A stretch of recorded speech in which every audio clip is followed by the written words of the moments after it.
Bonjour, donc voici le petit texte que je vous propose aujourd'hui.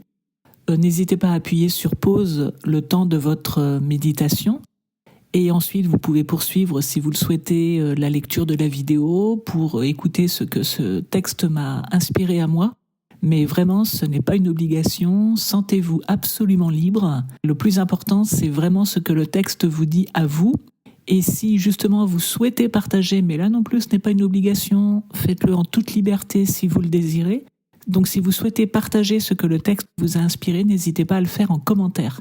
C'est vraiment toujours inspirant de voir à quel point l'Évangile parle à chacun de manière très personnelle. Donc n'hésitez pas. Bonne méditation! Alors en ce qui me concerne, ça c'est un texte qui me pose plus de questions qu'il ne m'apporte de réponses.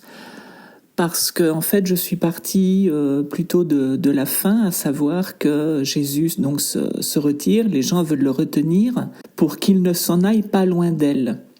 Mais il leur dit aux autres villes aussi, il me faut annoncer la bonne nouvelle du royaume de Dieu, car c'est pour cela que j'ai été envoyé. Et donc il part. Et je me suis dit, mais il a fait des guérisons, des miracles, etc. Et finalement, c'est normal que les gens veuillent le retenir. Et lui dit qu'il s'en va. Et je me suis dit, mais quand même, il les abandonne un peu, quoi. Il en reste certainement à guérir. Et en fait, en lisant mieux le texte, au verset 40, au coucher du soleil, là c'est la traduction d'Ostie, au coucher du soleil, tous ceux qui avaient des gens atteints de maladies diverses les lui amenèrent, et lui, posant les mains sur chacun d'eux, les guérissait.